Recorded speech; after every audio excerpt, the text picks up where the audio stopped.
Okay everyone, सो हमारा chapter number 6 complete हो चुका। हम लोगों ने मार्केट रिलेटेड सारी चीजें डिस्कस की, different different type of competitions discuss किए। What is perfect competition, monopoly, monopolistic, oligopoly, right. So आज हम लोग स्टार्ट कर रहे हैं next chapter, that is chapter number 7, Indian economy. क्या है चैप्टर हमारा? Indian economy. ये चैप्टर है 3 पार्ट्स में। इस कितने पार्ट्स में है ये चैप्टर? 3 पार्ट्स में आपका ये चैप्टर है। इंडिया के बारे में बताया है। इंडिया ड्यूरिंग एंशिएंट टाइम, और हम लोग बोल सकते हैं as a before British rule. ठीक है। दूसरा आपको फेज दिखाया है India during British rule, and the third one, that is India after British।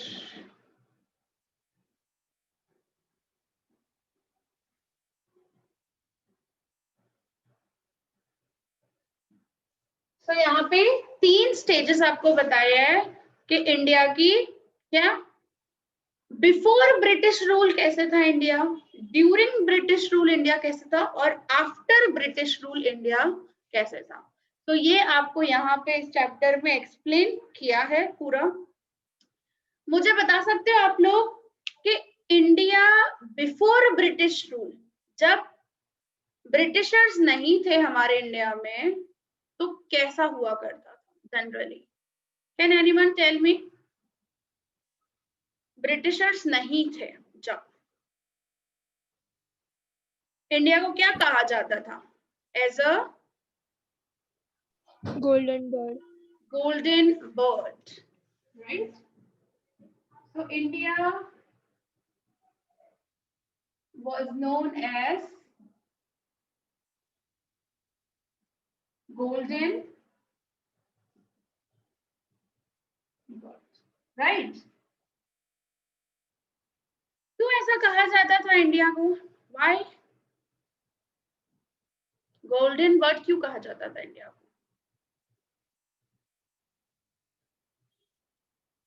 Can anyone tell me? थोड़ा बहुत तो आप लोग पढ़ते हुए आए होंगे ये सब चीजें। क्योंकि इंडिया बहुत रिच कंट्री थी पहले। हाँ, रिच थी, रिचनेस थी, प्रॉस्पेरस था India. And you know 85% 85% of people were dependent on dash sector. कौन से सेक्टर पे डिपेंडेंसी थी? एग्रीकल्चर। एग्रीकल्चर। Agriculture sector. और क्या अच्छा था इंडिया? मैं ये लिख सकती हूँ, हाँ, रिच एंड प्रॉस्पेरस।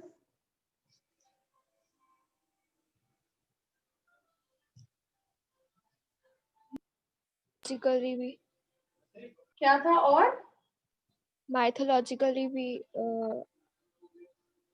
बहुत सारी बहुत लैंग्वेजेस, हाँ, languages people, and varieties of people, varieties of the people, culture, rich culture, heritage भी। yes, heritage काफी अच्छे लेवल का। then civilization, कौन सा civilization था इंडिया का? जो आपने इवन मूवी भी देखी होगी, आपने सुना होगा, Mohenjodaro. yes, Mohenjo-daro, yes, Indus Valley civilization can also be called as a Harappan civilization, right?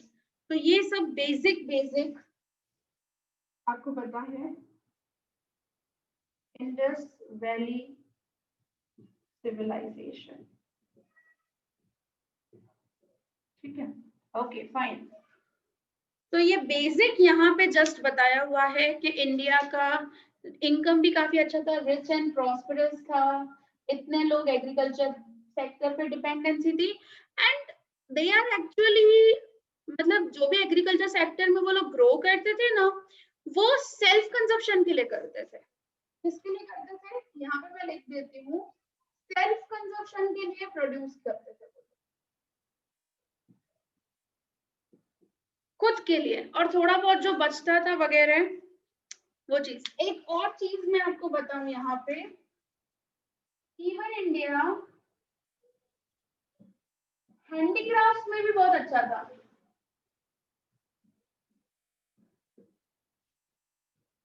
Handicraft items and all, embroidery और अलग अलग different types of arts and all, ये सब हाथ से बनी हुई जो चीजें हुआ करती थी, उनमें भी बहुत अच्छा था India, right. So this is all about before British rule. India हमारा ऐसा था, राइट। एंड यू नो, धीरे धीरे धीरे फिर क्या हुआ, हमारे इंडिया में ब्रिटिशर्स एंटर हुए, राइट। सो हमारे इसमें बैटल ऑफ प्लाजी आपने सुना होगा, पढ़ते आए हो ना, बैटल ऑफ प्लाजी कब हुई? 1757।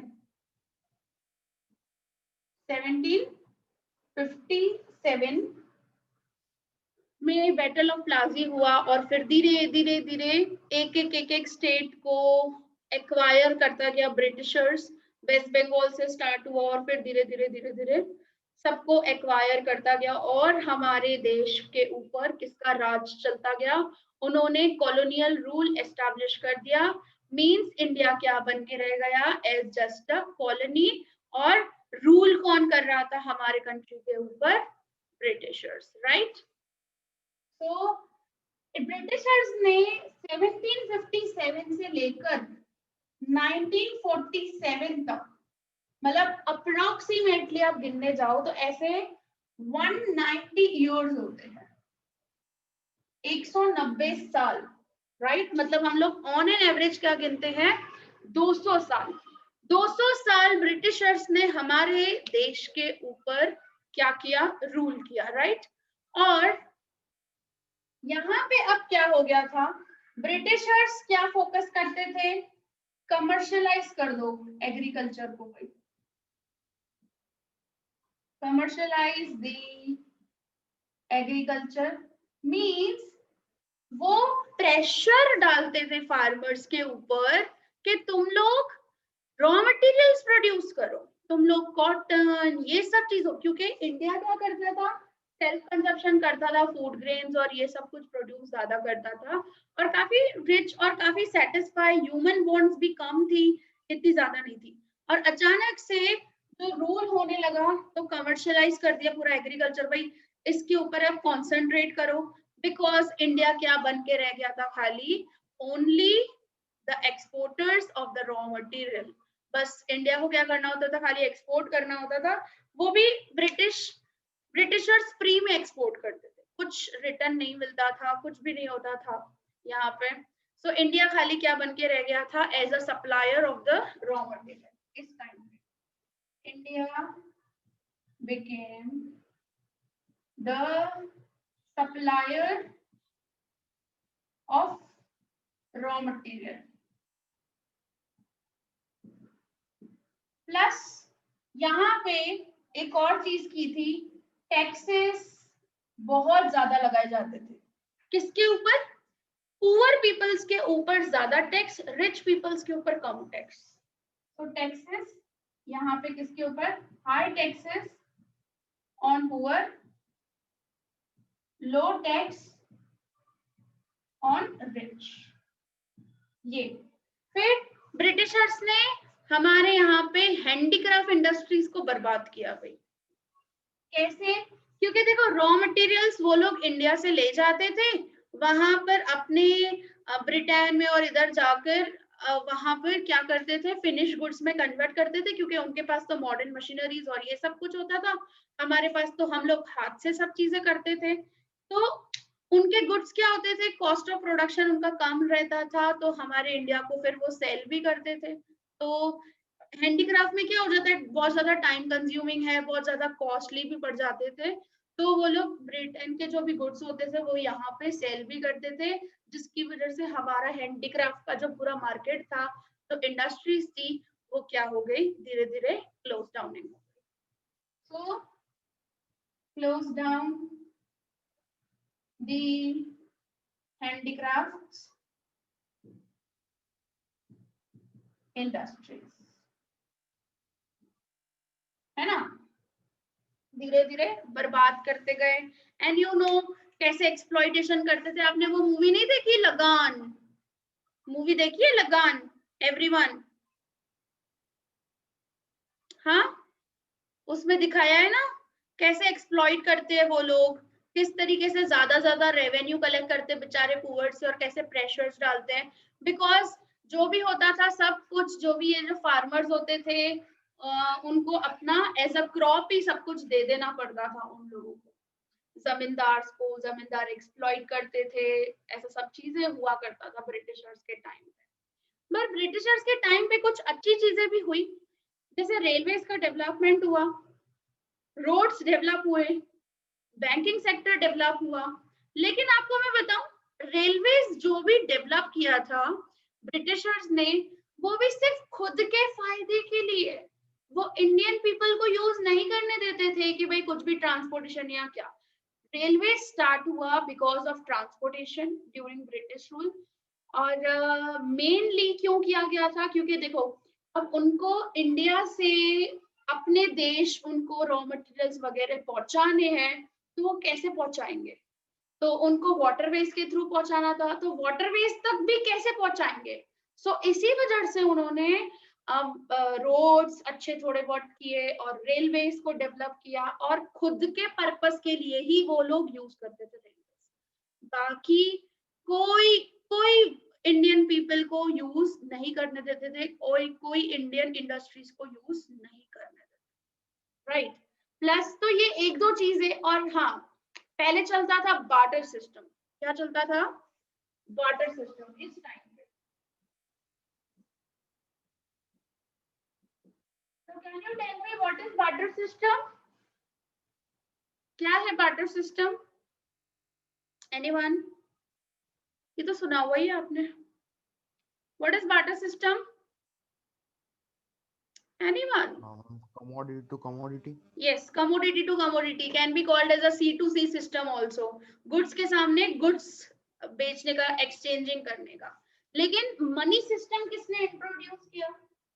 मनी सिस्टम वो किया ब्रिटिशर्स ने। मनी सिस्टम इंट्रोड्यूस किया इन्होंने। देन थोड़ा मैं नीचे कर दूं, रेलवेज इंट्रोड्यूस किया, then roadways, banking sector,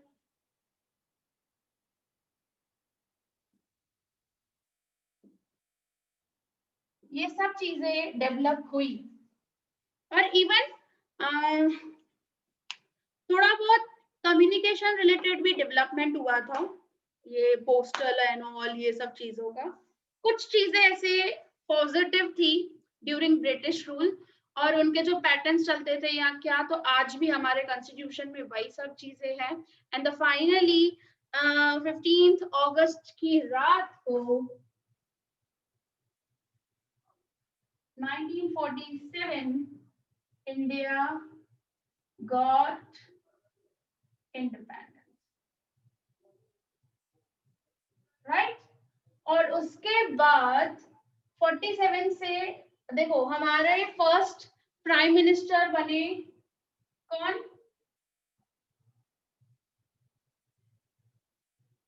Who was the first prime minister? Tell me. कौन थे हमारे फर्स्ट प्राइम मिनिस्टर भाई आफ्टर इंडिपेंडेंट इंडिया भाई? Jawaharlal Nehru, and the first president Dr. Rajendra Prasad. Doctor Rajendra Prasad, okay, so ये हुआ। And after that Jawaharlal Nehru ने ही 1950 में प्लानिंग कमीशन सेटअप किया। क्या सेटअप किया? Planning commission. देखो, ब्रिटिशर्स को भगाने के लिए आपको भी पता है कि कितने सारे मूवमेंट्स हुए, कितने सारे सत्याग्रह हुए। सरदार वल्लभ भाई पटेल ने इतना सब कुछ किया, देन लाल बाल पाल, देन रिवोल्ट, इतने सारे रिवोल्ट 1857, ये सब कुछ आप एसएस के अंदर पढ़ते आए हो। साइमंस गो बैक, और देन जलियांवाला बाग का मास्करे, ये सब कुछ, डांडी मार्च एंड ऑल, ये जो हाई टैक्सेस एंड ऑल सब कुछ लगाते रहते थे ना, इसी वजह से ये सब कुछ किया जाता था। और क्यों किया जाता था? ताकि ब्रिटिशर्स भागे यहाँ से, छोड़ के जाए, भाई हमारे को आजाद करे।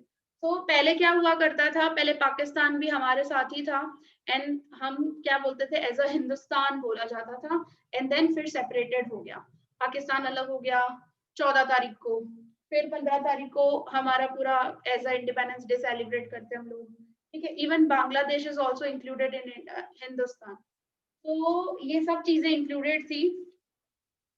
1950 में प्लानिंग कमीशन सेटअप किया गया। 1951 से 5 ईयर प्लान्स बनाए गए। क्यों बनाए गए? क्योंकि देखो, ब्रिटिशर्स ने तो सब कुछ बर्बाद कर दिया था, हमारा इकोनॉमिक ग्रोथ डाउन था, एग्रीकल्चर सेक्टर में आपको पता है, हम लोग के पास खाने के लिए, जब इंडिया आजाद हुआ था ना, तब उसके पास खाने के लिए फूड ग्रेन्स नहीं थे, और हम लोगों ने अमेरिका से इंपोर्ट किए थे। तो जस्ट थिंक अबाउट दैट कि फूड ग्रेन्स इंपोर्ट करना मींस कितना ज्यादा, फिर से ऐसा हो सकता है कि फिर से ज्यादा रूलिंग हो।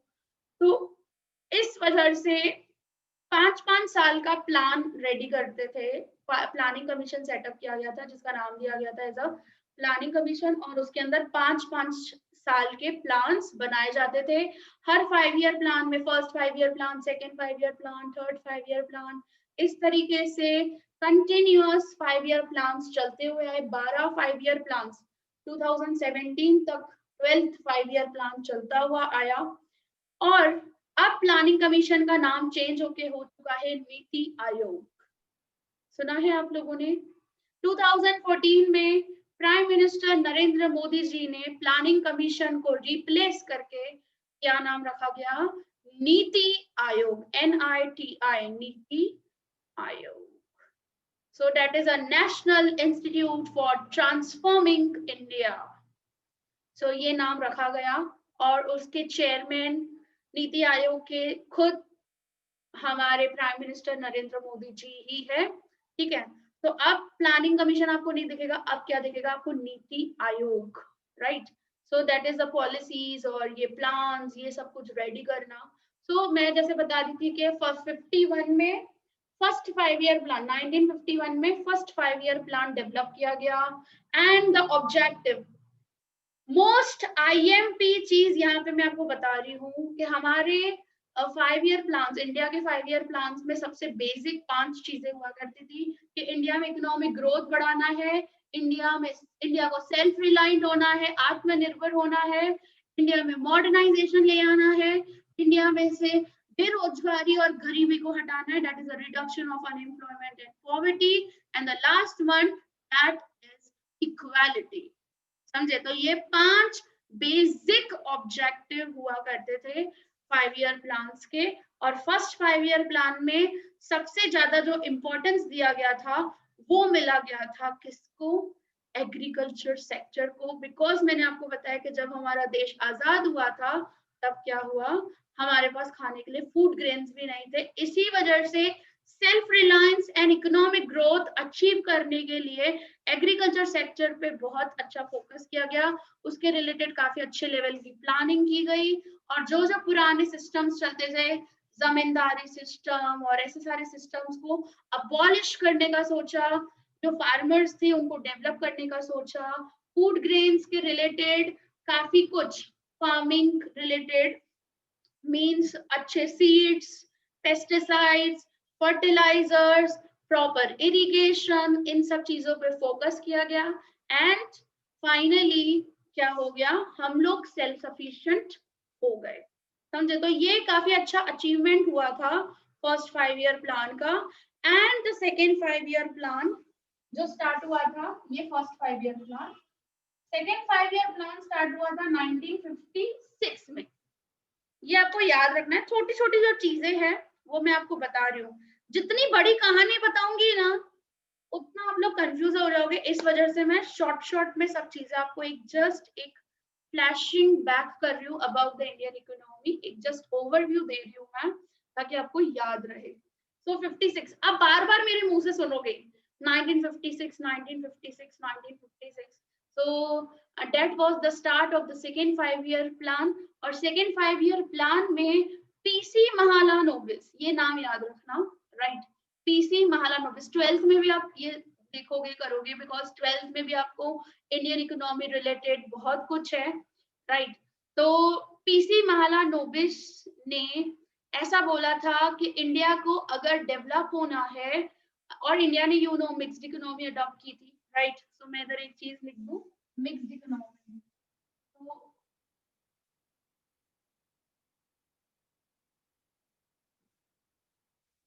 तो अगर इंडिया को डेवलप होना है तो इंडिया में इंडस्ट्रीज को ग्रो अप करना पड़ेगा, इंडस्ट्रीज को फोकस करना पड़ेगा। सो 18 बेसिक इंडस्ट्रीज बताओ, सीमेंट हो गई, स्टील हो गई, इलेक्ट्रिसिटी हो गई, आयरन हो गई, इतनी बेसिक जो इंडस्ट्रीज थी वो पब्लिक सेक्टर के थ्रू स्टार्टअप किया गया 1956 में। इंडस्ट्रीज को, हैवी एंड बेसिक इंडस्ट्रीज को इंपॉर्टेंस देना है, स्मॉल स्केल्स इंडस्ट्रीज को इंपॉर्टेंस देना है। इंपोर्ट सब्स्टिट्यूशन मींस हम लोगों को foreign goods import, final goods, जो फाइनल गुड्स होते हैं ना, जो बने हुए हैं, तो सीधा कस्टमर को बेचते हैं, वो वाले गुड्स हम लोगों को इंपोर्ट नहीं करने। अगर हम लोगों को इंपोर्ट करना है तो हम लोग इवन रॉ मटेरियल या मशीनरी कर सकते हैं इंपोर्ट, और देश में प्रोडक्शन करना है। So that can be called as a import substitution. हम लोगों को आत्मनिर्भर बनना है, हमारे देश में खुद प्रोडक्शन करना है। इंपोर्ट सब्स्टिट्यूशन सक्सेसफुल नहीं हुआ बिकॉज इंडिया डेवलपिंग था, राइट? सो उसको इंपोर्ट्स तो करने ही पड़ते थे कुछ ना कुछ करके। आप देख सकते हो कि इलेक्ट्रॉनिक गुड्स एंड ऑल, ये जितनी भी सब चीजें हैं मोस्टली बाहर से ही इंपोर्ट की जाती है इंडिया के अंदर। तो वो तो सक्सेसफुल नहीं हो पाया, लेकिन बेसिक हैवी इंडस्ट्री सक्सेसफुल हुई, काफी अच्छे लेवल पे रिजल्ट आया। लेकिन बिकॉज ऑफ पॉलिटिकल इंस्टेबिलिटी, कभी भारतीय जनता पार्टी, कभी कांग्रेस, कभी भारतीय जनता पार्टी, कभी कांग्रेस, तो ये सब की वजह से बहुत गड़बड़ हुए थे, बहुत लोचे हुए थे।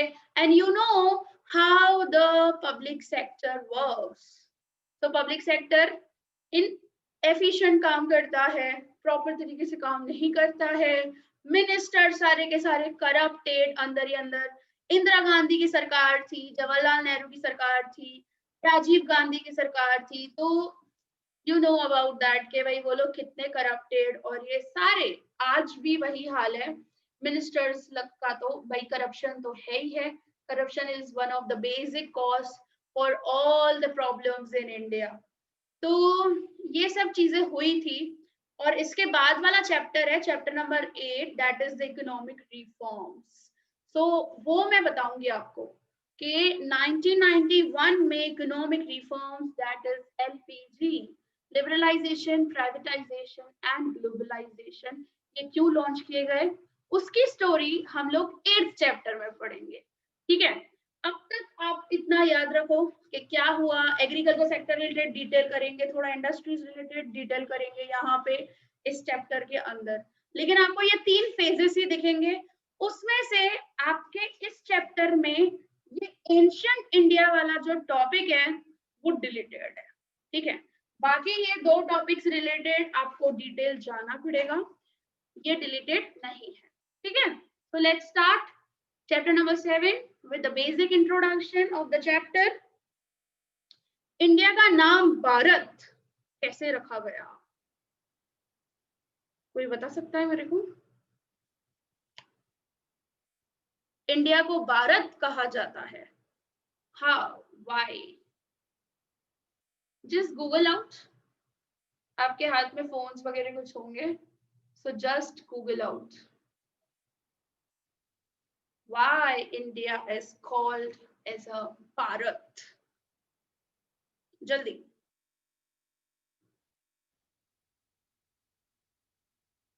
करो रिसर्च।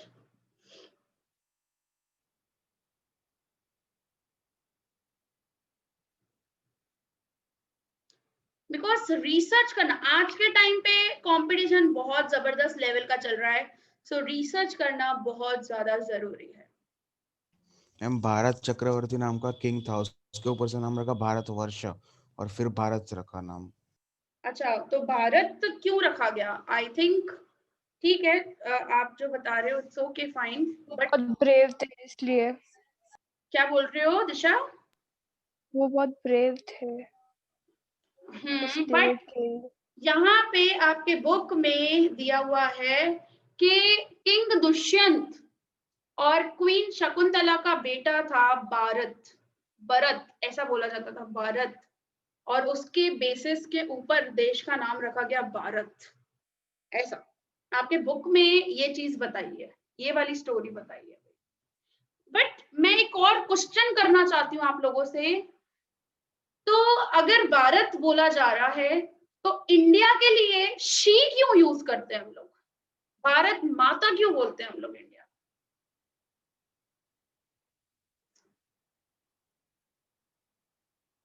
एनीवन? जस्ट आप कुछ भी बता सकते हो मेरे को, गलत होगा तो क्या हो गया? क्योंकि लैंड बोलते हैं जहाँ पर अपने बॉर्न होते हैं तो वो जन्मभूमि यस, बोलते हैं और लैंड, माता ही जन्म ऑफ देती कोर्स है ऑफ इसलिए। Course, yes yes yes yes yes. So हमारी धरती माता है जिस तरीके से, सो इंडिया को भी उसी बेसिस पे कहा जाता है एज अ भारत माता। और सबसे मैं रीजन बताऊं इम्पोर्टेंट कि भारत माता क्यों कहा जाता है, बिकॉज यहाँ ये शो करता है वुमेन का इम्पोर्टेंस, समझे? So importance of the women show करने के लिए हम लोग यहाँ पे एज अ टर्म करते हैं भारत माता। ओके, तो ये वाली चीज आपके बुक में आई थिंक नहीं बताई है, सिर्फ भारत रिलेटेड बताई है। बट ये भी एक बात है ना कि भारत को भारत माता क्यों कहा जाता है, जब नाम एज अ भारत रखा गया and the she word is actually used for the India. चलो, सो बेसिक इंट्रोडक्शन हम लोग पढ़ लेते हैं। क्या लिखा है? India is a country of a rich culture, heritage और a diversity. It is a largest democracy in the world. बहुत बड़ी डेमोक्रेसी हमारी। तो demonstrating unity among the diversity, आप पढ़ते हुए आए हो 10th स्टैंडर्ड में, chapter number 7, unity in diversity का लास्ट क्वेश्चन आपका, इतना बड़ा आंसर, यस और नो? पढ़ा है? यूनिटी इन डाइवर्सिटी, कल्चर के बारे में यस भी पढ़ा है, 10th में सब था। कुछ 10th स्टैंडर्ड एसएस के अंदर। So languages, caste, creed, religions, culture, traditions, and so on. So thus India has a unique identity.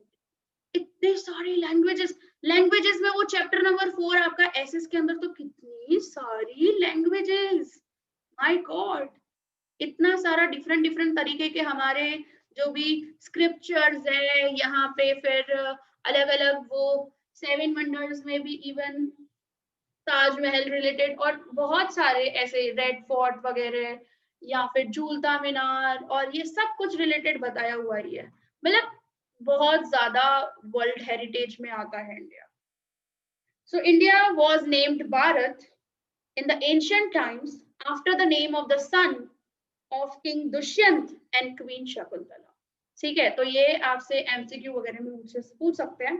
So the country was extremely prosperous and known for its agriculture because 85% of Indian people were dependent on agriculture sector for their livelihood. Traditional crafts, जैसे मैंने आपको बोला handicrafts and all. Trade में भी काफी India अच्छा था, विच attracted many foreigners, बहुत सारे फॉरेनर्स से अट्रैक्ट हो गए हमारे कंट्री से, क्योंकि इंडिया बहुत ज्यादा अच्छे से रिच एंड ऑल। और इवन सबसे पहला वास्को दा गामा हमारे गुजरात में ही जैसे एंटर हुआ, it's from the Surat side से एंटरिंग हुआ है ना। ये सब तो पढ़ा है ना बेसिक एकदम, मैं फिर से हिस्ट्री नहीं शुरू करूंगी, थोड़ा बहुत जितना जितना याद करना चाहिए अपने। So many foreigners for the purpose of trade. However, the foreigners who came for trade started ruling over us in order to exploit our rich resources. क्यों है? क्योंकि हमारे पास तो अच्छे resources थे, वो सारे resources को बर्बाद करना है, खुद अपने देश ले जाना है, ये सभी उनका मकसद था। आए तो सही ट्रेडिंग करने, लेकिन उन्होंने रूल करना स्टार्ट कर दिया। So thus they ruined our ancient economic and cultural heritage. सारे कल्चर को, सारे हेरिटेज को बर्बाद कर दिया।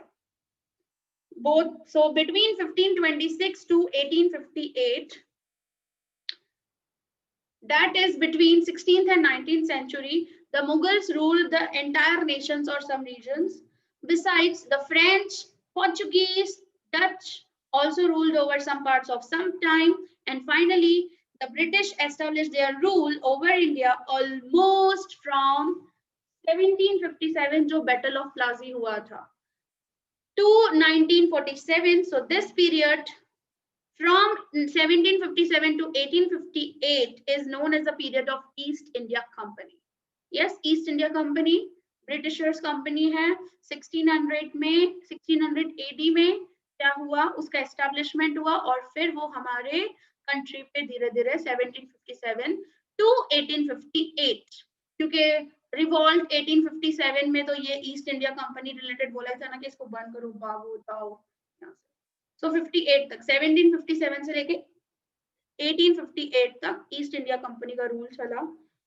As this company of British origin came here to trade, क्या करने आए थे, ट्रेडिंग करने, but also establishment its rule, and later from 1858 till the midnight of 14th August 1947, the British established its government in India. Okay, so 1858 तक तो क्या था, generally east India company का ही पूरा रूल चलता था, और उसके बाद 1858 के बाद जितना भी 14 अगस्त की रात 15 अगस्त की सुबह को हम लोग आजाद पंछी की तरह थे हमारे इंडिया में। बट बहुत, आपको पता है इतने सारे लोग, मतलब अब कभी इसका एक क्लिप देखो ना इंडिपेंडेंस का, मतलब सब कुछ इधर से उधर लोग माइग्रेट हो रहे हैं, जा रही है, और सब कुछ अपना सब कुछ पैक करके इंडिया पाकिस्तान जो सेपरेट हुआ था, मतलब इतनी गंदी हालत थी ना, इतनी गंदी हालत देश की, बहुत बहुत वर्सनिंग कंडीशन थी। कभी आप क्लिप उसको देखना, या फिर अगर आपके दादा दादी उस टाइम के अगर वो है, उन्होंने देखा है, तो कभी उनसे वो कहानी पूछना कि उनकी हालत कैसी थी। बिकॉज पाकिस्तान से इंडिया में आना, सब करना, और एकदम सेपरेटेड सब कुछ हो गया, तो कुछ लोग इधर रह गए, कुछ लोग उधर ही रह गए। तो हमारे काफी ऐसे लोग थे जो, मतलब जनरली हमारे इंडिया में तो ऐसे ही थे ना, कुछ बहुत से लोग पाकिस्तानी मेड बिलीव, जैसे पंजाब में ऐसे बहुत सारे लोग थे, देन हमारे गुजरात में, because Pakistan is actually connected, पूरा का पूरा आप देखो तो बॉर्डर आता ही है, राइट। तो ये सब कुछ बहुत हालत खराब थी, बहुत हालत खराब।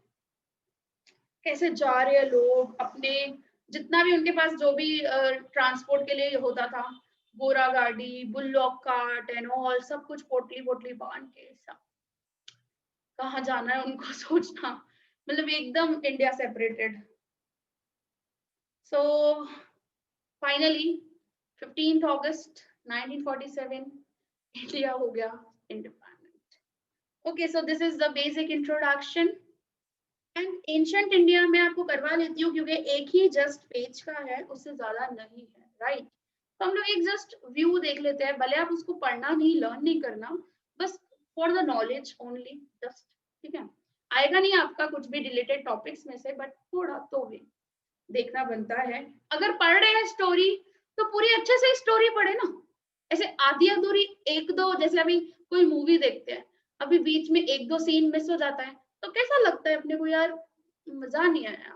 तो इसमें भी यही है, इंडियन इकोनॉमी भी एक पूरी कहानी है, तो उसको पढ़ना, उसको थोड़ा बहुत अंडरस्टैंड करना, उसको पूरा से अच्छे से समझोगे ना, तो आपको समझ में आएगा कि भाई इंडिया की क्या कहानी, ठीक है।